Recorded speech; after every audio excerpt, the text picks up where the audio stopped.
Legends of professional baseball aren't just made in the field. The back-to-back jacks, double plays, and walk-off homers we all love wouldn't be half the spectacle they are if it wasn't for the impassioned voices of broadcasters inside the booth knowing just what to say when the magic happens.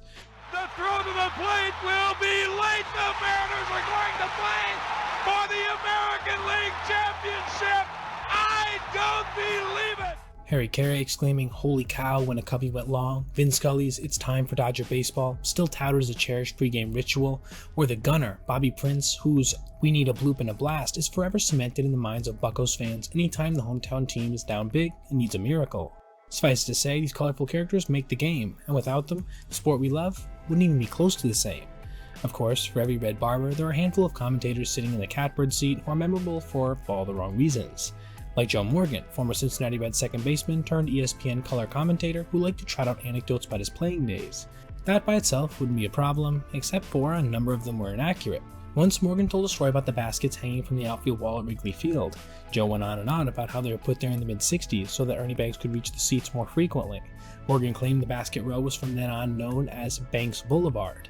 It was later verified that the baskets were installed in 1972, the last season of Banks' career, and were never known by that particular moniker when he played. Telling exhausting and incorrect anecdotes is one issue, but arguably an even more detested one is detached commentating, something that more recent color guys like Joe Buck rightfully got mocked for years.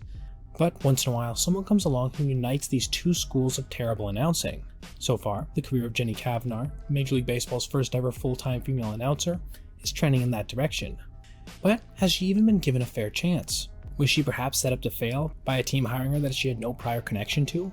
We'll get into all of that, but first we have to look at how she rose to the position of the Oakland A's away commentator in the first place.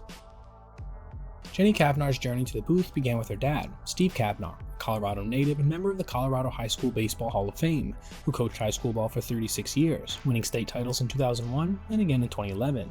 But before we get more into that, I want to tell you about today's sponsor, one of my favorite sponsors I've ever worked with. Smackin' Sunflower Seeds. Now, you might ask, why would I ever veer from my normal sunflower seed brands I've been getting my whole life? In my opinion, for a couple of reasons. First of all, the low sodium. You know how most sunflower seed brands can leave almost like this burning sensation in your mouth when you eat them because there's just so much salt? Because they have low sodium, they don't do that to your mouth. But that's just the functional aspect. How do they taste? Well, first of all, I can say, having eaten a ton of sunflower seeds in my life, I really like the flavor. I think each individual sunflower seed's coated a bit more than you normally see. On top of that, Smackin' Sunflower Seeds has something that not a lot of brands can offer in the sunflower seed space. Truly unique flavors, including my personal favorite, cheddar jalapeno, as well as others like garlic parmesan, backyard barbecue, and cinnamon churro. And don't worry, they also have their staples like cracked pepper and their newly released ranch. And now if you order some with my promo code MTC15, you can get 15% off your first purchase. So, grab your Smackin' Sunflower Seeds today at the link in the description or pinned comment and get 15% off your first order with code MTC15. Now, back to our video. Having a notable coach and competitor in her father, Jenny ended up being a triple threat high school athlete, playing basketball, softball, and lacrosse while also spending countless hours at her dad's lauded baseball camps, often picking up a glove and doing some drills herself. In high school, Cavnar realized she wanted to be involved in the world of sports broadcasting. Watching Monday Night Football with her father, she saw none other than Melissa Stark reporting from the sideline and realized that if she wanted to be on the field after big games, the best way to do it was by carrying a notepad and mic. Thus, she began her early career distinctively, questioning her father's game managing. During a Colorado State Championship Series, her father's team, Regis Jesuit, was facing Grandview High School ace and future first-round draft pick of the Baltimore Orioles, Kevin Gossman. Regis ended up being down by one run late with no outs and men on first and second. In high school, many times a bunt call comes next. But regardless, Steve gave the hitter the green light to swing away instead. And he did, smashing a double off the wall and driving in 2 runs, leading Regis, the number 7 seed, to upset second-seeded Grandview 10-9. After the post-game celebration, Jenny approached her dad and asked him point blank, "Dad, why didn't you bunt?"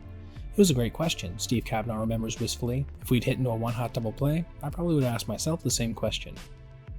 After a short stint in San Diego with the Padres, Jenny ended up returning back to Colorado to cover the Rockies, her cherished hometown team. On July 2nd, 2015, she became the first woman to do radio color commentary for a National League game, calling the Rockies' 8-1 loss to the Diamondbacks for KOA 850. On April 23, 2018, she became the first woman since 1993 to do play-by-play of a big league broadcast in a game between the Rockies and Padres at Coors Field. Cavnar then went on to win 5 Emmy Awards and was named the 2021 Colorado Sportscaster of the Year by the National Sports Media Association. So it came with little surprise that on February 13th, 2024, it was announced that she would be the first woman ever to be a main play-by-play announcer for a large portion of a team's games. The Rockies were lucky to have her, right? Wrong. It wasn't for Colorado that she would take the mic, instead being given a job by Oakland. Oakland, you might say. What connection did you have to Oakland? None, as far as we can tell. Still, this was seen league-wide as a positive change for representation in sports media. Jenny's a very talented announcer with significant experience covering baseball, said Matt Murphy, president and general manager of NBC Sports California and NBC Sports Bay Area. She's been a groundbreaking professional who's earned the admiration of fans and her peers throughout her career. But, perhaps unsurprisingly, Kavanagh's performance in the booth has come under heavy scrutiny as the seasons wore on, and for many of the reasons, both logical and ill-motivated, that you might think, and that we prefaced before. In my own estimation, Kavanaugh's play-by-play does leave something to be desired. Take, for instance, this game-tying double from A's third baseman Abraham Toro. Lede at first. That's in the air, towards right field. Over his head it goes, and coming in home. How about we have ourselves an even-up game? While this kind of play would likely cause someone like Joe Davis to roar with excitement, the best that Kavanaugh could muster was the stilted, oddly phrased, "How about we have ourselves an even-up game?"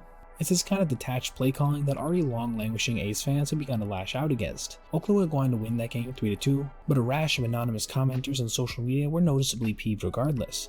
Gotta be one of the worst calls by a baseball announcer I've ever heard, one ex-user noted. What's going on here? Another post, garnering hundreds of likes, said she's the worst play-by-play announcer I've ever heard. Zero emotion, like listening to a judge give a verdict. God awful. And that's probably not even the worst example. On another night, she was roasted by fans for jinxing A's closer Mason Miller while Jose Siri was in the batting box. Bring in customer number 2. Hey Siri, it's not your night. This completely ignored the fact that the Tampa Bay outfielder had homered literally earlier that evening. Lo and behold, just moments later, Siri crushed a game-tying home run to left to knot the score at 4. The Rays ultimately won 6-5 in 10 innings to snatch the series from the A's. Pundits across baseball jumped on this one even more. Jenny Kavanaugh dooms Mason Miller with Jinx of the Year, declared the New York Post, and again, fans were quick to join the dog pile. She's legitimately terrible at her job, said one ex-user. How does this lady even have a job? Asked another.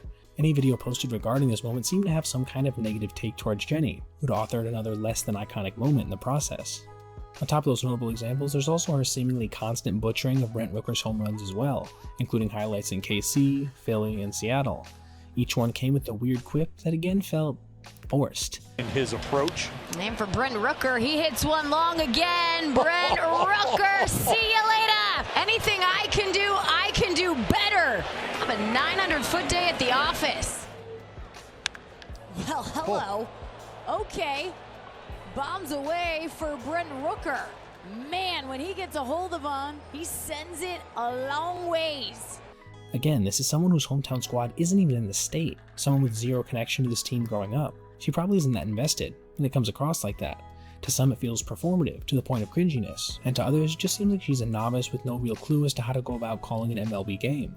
But is Kavanaugh's performance really all that much worse than your average MLB broadcasters? Or is she being unfairly maligned by a hostile fan base? And perhaps, even more so, an ill-motivated group of social media trolls that contains more than a few sexists?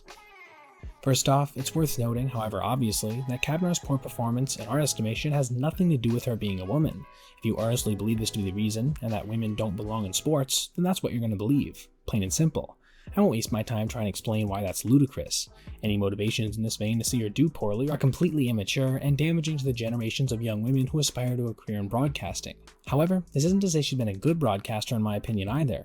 All of what I just detailed I myself feel to a certain degree. She does seem disconnected, a bit awkward, and not the most seasoned. However, it's not Kavanaugh's fault that she was hired during a time of intense fan scrutiny that inevitably has led to a more negative spotlight on her. And yeah, should she have taken a job with a team that she had no real connection to? Maybe not, but she was just trying to advance her career, which should be understandable to pretty much anyone. She's also made it clear that the negative news of things like the small home crowds, the various protests, and the team's impending move was not going to play a role in her on-air reporting. But that too has to affect her at least a little bit, right? Maybe this further alienates her from the fans, maybe this is influencing her to be a bit timid with her calls, or to try too hard at times for a notable moment.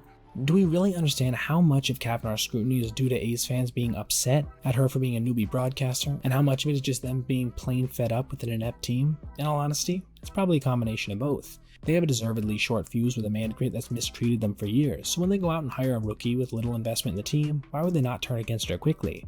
Maybe even unfairly at times. Again, this isn't to say she's a golden hire. She's undoubtedly making matters worse by registering cringy call after cringy call. But she probably is being afforded a shorter leash than some of her male counterparts.